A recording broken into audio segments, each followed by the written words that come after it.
Hey guys, Michel here, National and World Speed Shooting Champion, and we're here at SHOT Show 2019, day one in the Laser Shot booth. And I'm excited to bring you guys something a little bit different this year. Typically, we always get out here and we challenge one another on some of the systems, but this time it's going to be more based upon giving back and helping others, making sure they understand how to shoot quickly, but also how to shoot accurately. So fundamentals with Max is what we're working on here today. Stance and grip, and moving the gun from target to target with transitions. Transitions is a typical time saver on any course of fire or in the battle. So I want to make sure guys can move the gun efficiently, quickly, and accurately. First of all, welcome to the Laser Shot booth at the 2019 SHOT Show.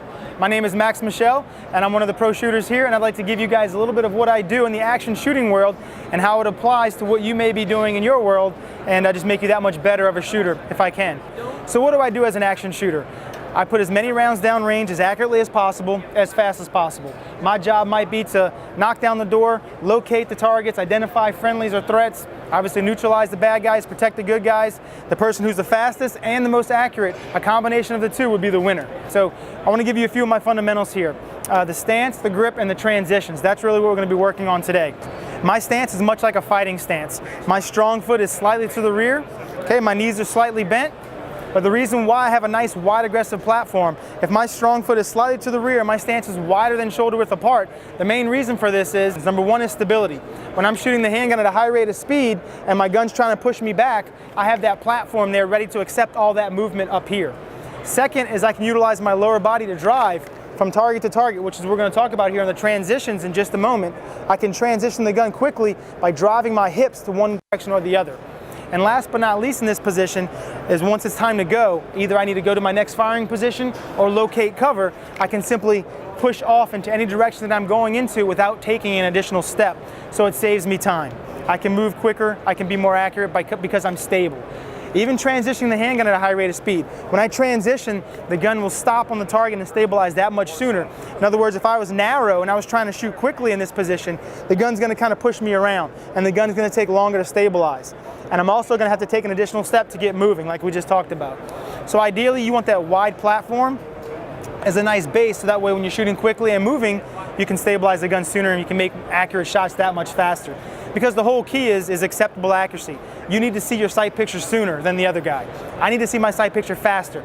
If I want to hit the targets quickly, I got to be able to see something. I can't just shoot rounds down range and be fast, because we all know if you're fast and inaccurate, that's not going to happen. You got to be both, right, to get that done.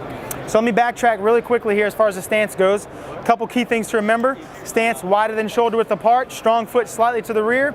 My knees are bent slightly to create weight into the balls of my feet. My torso is going to be upright and relaxed, but I'm leaned over at the waist. Arms as far as I can take them without locking the elbow. And my head's nice and upright and relaxed, just as if I'm talking to you guys here today. So this is my stance. Everything that I'm trying to engage and shoot within my stance is going to be what I call my sector of fire. So if I drew an imaginary line from my feet straight down range, every target has to be within that. Another key thing I want to quickly talk about here is the grip. It's very, very important as it relates to recoil management. The stance is super important, but the grip is just as important. If I took my strong hand, I'm looking for 3 points of contact total. So my strong hand, my first point of contact is going to be the web of my hand as high as possible on the back strap of that pistol. It's a leverage battle, right? I want to get as high as to this bore that I can possibly get. The lower I get on the gun, the more it's going to move back on me. So I want to get as high as I can get there, that first point of contact. The second point of contact is just in front of that middle knuckle, underneath the trigger guard, just like so. Third point of contact will be my index finger of my non-firing hand going underneath the trigger guard. And at that point, I'm going to wrap around my left hand or my support hand, excuse me, so that way both thumbs are pointing straight down range. Okay, so I have the third point of contact. I'm going to stab underneath the trigger guard, and I'm going to rotate up and around to ensure that both thumbs are pointing straight down range.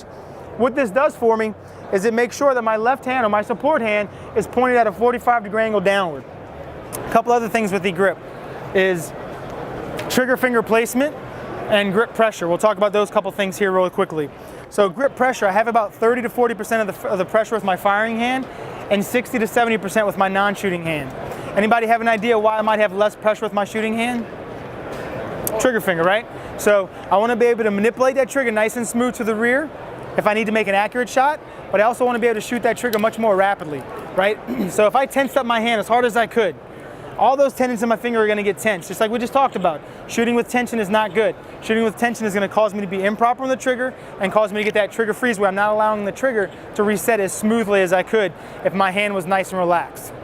So what is 30 to 40% pressure? If I had a hammer in my hand and I was driving a nail into a piece of wood, that's how much pressure I have with my shooting hand. So I have control over it, but I'm not death gripping it. And my left hand or my support hand just has twice as much pressure. Trigger finger placement is another very critical skill as it relates to combative shooting or competitive shooting in a speed shooting world. I want to make sure that I'm putting the meaty portion of that first digit flat on the trigger.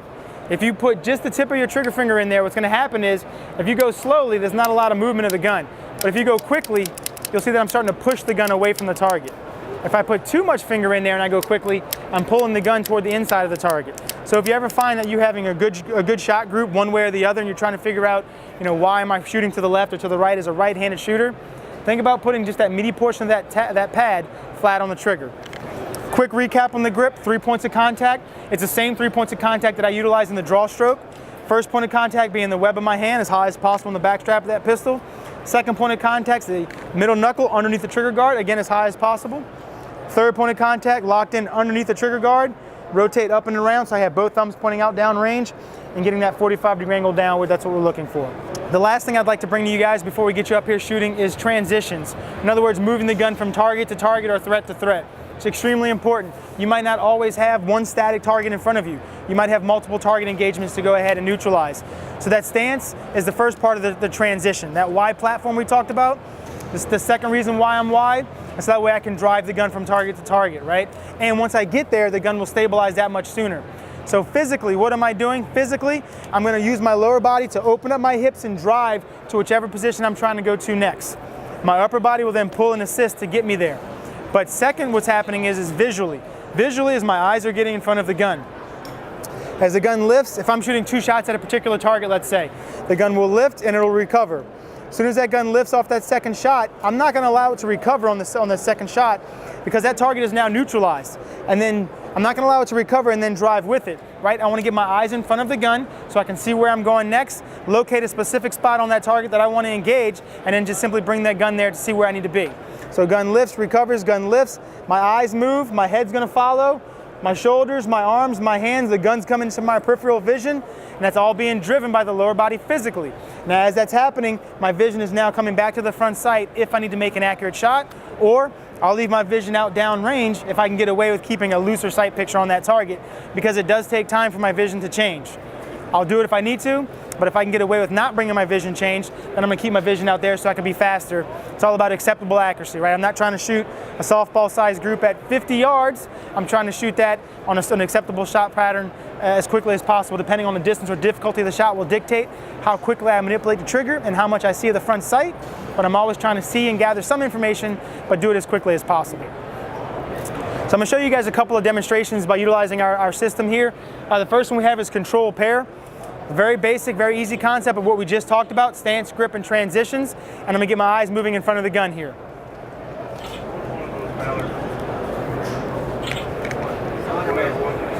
So I'm going to bring the pistol up to the target for the first one. As soon as I fired that second shot on target, I was driving the gun in recoil essentially. So as the gun lifts, it recovered. As soon as it lifted on that second shot, I went ahead and utilized my lower body to drive, upper body pulled and assist, but my eyes were ahead of the gun, and that's what allowed me to put 2 good shots on each particular target. So one of the drills that I really like here is reaction tree.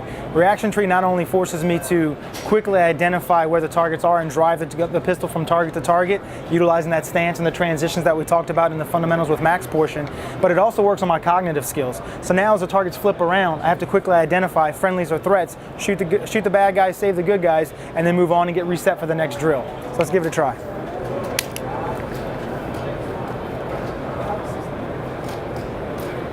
Okay, so it took one out that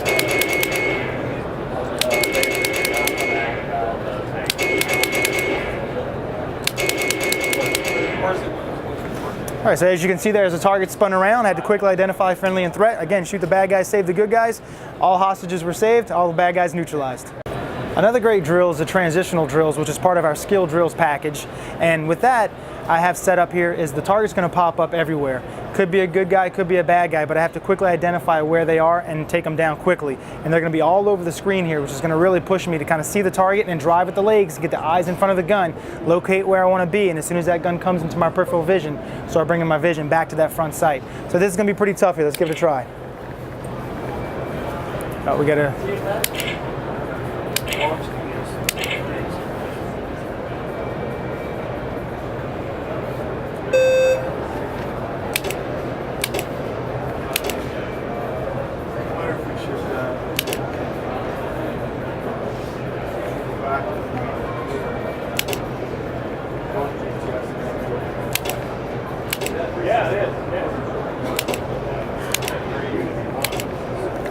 All right, so as you can see there, 9 hits out of the 10, missed the 1 there, but I did not shoot any of the good guys, which is a positive thing, but it's a very difficult drill because not only are you seeing something and you're reacting to it, you need to react to it in the right way. Identify friendly or threat and take the target down.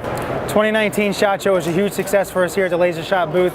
I worked on a few fundamentals that I was able to give everybody here as far as stance, grip, and transitions, but I'm really going to be able to utilize those same fundamental techniques to catapult me and my things and what I'm trying to accomplish in 2019 and beyond. So 2020 is the next world shoot. That'll be in Thailand. That's where all my focus and my effort is. And in 2019 for me, what am I trying to accomplish? These are the same techniques I'm trying to utilize. The stance, the grip, and the transitions. These are the typical time savers that I can take into the course of fire and prepare myself for 2020 Thailand for the next World Championship, and I will be the 2020 World Champion. I'm Michel, and I train with Laser Shot.